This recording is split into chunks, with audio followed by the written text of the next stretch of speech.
The SEALs thought it was over, their ammunition running dry as the enemy closed in like a tightening noose. Dust choked the desert air, the radio screamed static, and even the strongest among them felt the finality of death pressing in. But then, a sound like rolling thunder ripped the sky barely 50 feet above ground, and what happened next would etch itself into history. If you want to feel the roar of battle, the brotherhood of warriors, and the moment hope crashes back from the heavens, hit subscribe right now, because this is a story you won't forget.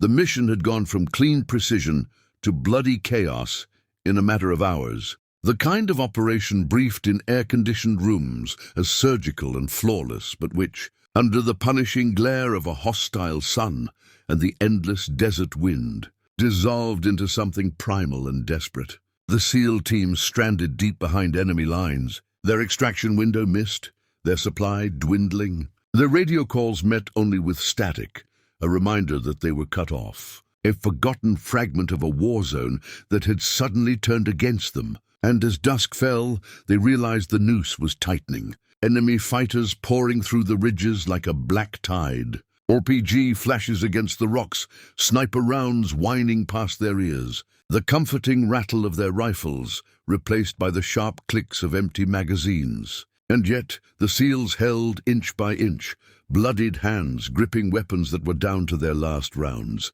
The weight of sacrifice heavy as they remembered each fallen brother who had already bought them minutes of life with his own blood. And through the chaos, the leader's mind was not on himself, but on the men beside him. How he could give them even a slim chance of seeing dawn. But as the horizon swallowed the sun in a blaze of crimson and fire, he realized that without a miracle, they were done. Their story ending not in triumph, but in silence. Night brought no relief, only a crueler kind of warfare that gnawed at the edges of sanity. The kind of night that swallowed men whole, turning friend and foe alike into shadows, dancing against the faint shimmer of moonlight on stone. And the SEALs, already ragged from hours of relentless fighting, felt the suffocation of their situation tightening with each passing minute. Their muscles screaming with exhaustion, their eyes burning from sand and smoke, the acrid stench of cordite and blood mingling in the air so thick it clung to the throat. Yet still they moved, crawling, dragging, repositioning, refusing to surrender the high ground completely, even as the enemy poured around them like a tide. More disciplined than expected, more numerous than the intelligence briefings had ever suggested. And for the first time, the men began to understand they had been herded, funneled deliberately into this valley. Each ridgeline carefully chosen, each ambush perfectly timed, and the thought clawed at them like betrayal. For this was no accident of war, but a design, a trap laid with precision, and whether it was intelligence leaks, local turncoats, or higher command errors, they would never know, but the result was the same. The SEALs had become prey. The enemy's tactics revealed a chilling patience, sniper fire cutting off escape routes, mortars hammering down, not just at random, but in calculated brackets, testing the team's movements, forcing them deeper into the canyon floor, closer to the kill zone, while machine gun nests pinned them against boulders that offered only the illusion of safety, the ricochets sparking like malevolent fireflies in the darkness. Ammunition was passed around with grim ceremony, each man stripping pouches from the fallen, loading magazines with hands slick with blood, counting rounds not in numbers, but in breaths left to live. And every click of a bolt closing on chambered brass was a prayer spoken without words. The radio, their one fragile link to salvation, was nothing but static and broken fragments, voices drowned by jamming signals, as though someone out there wanted to make sure their cries never reached friendly ears. Whispers ran through the squad in the few seconds of stillness between firefights.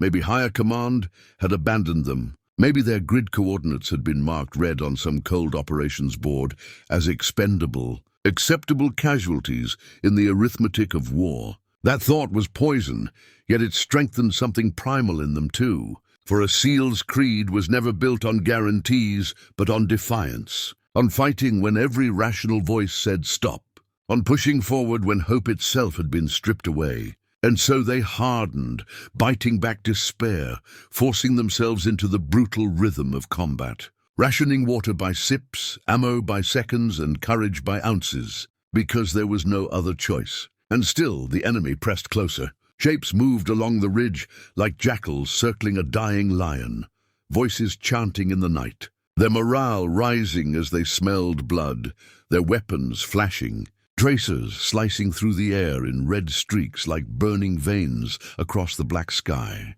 And the SEALs fought with the ferocity of men who knew they were staring into their own graves, fighting not for victory, but to deny the enemy the satisfaction of an easy kill. Then came the moment that shattered even the illusion of control, the thunder of engines in the distance. Not American, but hostile, the rumble of armored vehicles grinding their way toward the canyon floor, the metallic clank of tank treads echoing off the walls, and with it the sickening realization that their enemy wasn't merely insurgents with rifles, but a coordinated force, reinforced and resupplied, intent on finishing the job before dawn. The ground shook beneath the weight of armor. The air trembled with anticipation of a slaughter. And for a fleeting instant, the team's leader felt the crushing inevitability of death, the kind that presses into a man's chest and whispers that resistance is nothing but a cruel delay of the inevitable. But even then, amidst the despair, a stubborn ember of defiance flickered. The thought that if they were to die here, it would not be crawling, it would be standing, guns blazing, spitting defiance into the void. And so they prepared for one last breakout attempt, a desperate gamble against impossible odds, unaware that far above, across miles of silent sky, a radar operator had caught a flicker of their last broken transmission, and a lone pilot, staring down at the blip of men marked for death, made a decision that would change everything. At first, it was almost too faint to notice, a vibration threading through the night air beneath the crackle of gunfire and the thunder of mortars. A subtle tremor the SEALs half dismissed as another hallucination born of exhaustion, but it grew, rising like a tide, swelling into a low, guttural growl that seemed to come from the bones of the earth itself. And in that instant the entire battlefield paused, both predator and prey lifting their heads toward the heavens, as the sound transformed from a distant hum into the unmistakable roar of engines bred for destruction.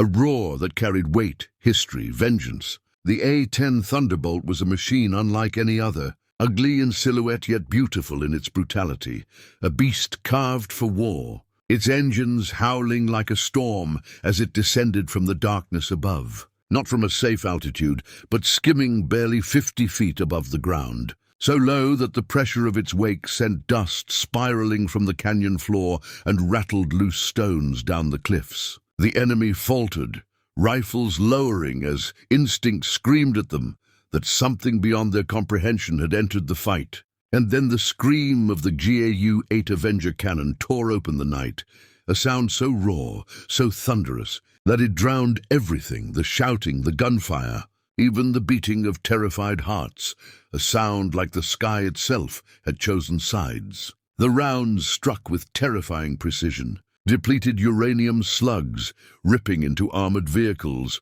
shattering tanks with fountains of fire, turning trucks into blazing wrecks, blasting mortar pits into craters. And the valley that moments before had been a coffin for the SEALs became a killing ground for their enemies. Each pass of the Warthog carving swaths of devastation across the ridges. Men who had minutes ago chanted victory scattered like ants, their formations broken, their courage shredded, their weapons abandoned in the dirt as they scrambled for cover that no longer existed. Because there was no cover from the cannon's scream. For the SEALs, it was as though life itself had descended in the form of titanium wings. Their exhaustion burned away in the blaze of adrenaline, hope igniting in their chests as they rose from the dirt, battered bodies finding strength. Voices hoarse but fierce as they joined the thunder with their own. Rifles barking, grenades arcing, pushing forward in the chaos. Every pass of the A-10 was a message, not just to the enemy, but to the SEALs themselves. You are not abandoned. Not tonight. The pilot was relentless, pushing the machine beyond limits, banking hard through the canyon, diving lower than doctrine allowed. Her blood pounding as memories of her brother, the SEAL who never came home, flooded her mind. Each trigger pull an oath to him, each strafing run a promise that no one else would be left to die forgotten. She spoke no words over comms, her focus absolute, her mission simple: obliterate everything that threatened the men below. And the battlefield obeyed her will. Enemy fighters tried to regroup, tried to drag wounded into cover, tried to bring up RPGs to take a shot at the beast screaming overhead, but each attempt was cut short in a hail of cannon fire.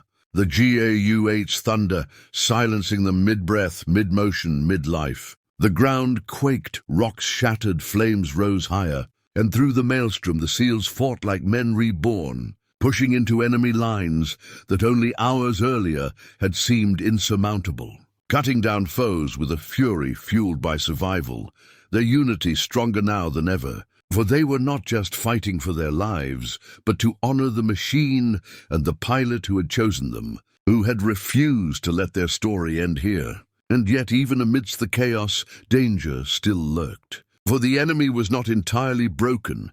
Hidden launchers waited in the shadows, SAMs designed to tear aircraft from the sky. And as one streaked upward in a fiery arc, the SEALs watched in horror, their salvation suddenly hanging in the balance. The A-10 banking hard, flares spitting, engines roaring as metal and fire clashed in the heavens, the battle teetering once more between triumph and tragedy.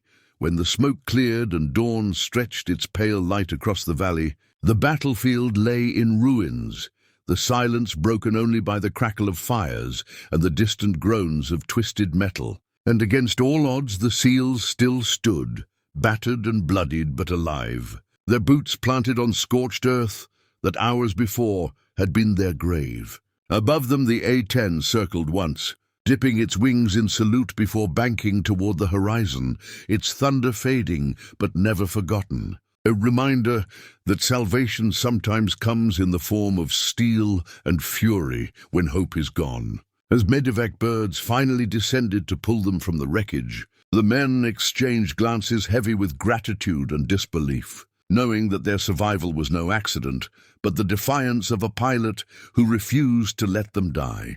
And so the legend was born, the night the SEALs thought it was over, until her A-10 roared in barely 50 feet above ground, rewriting despair into victory and ensuring their story would echo through generations of warriors to come.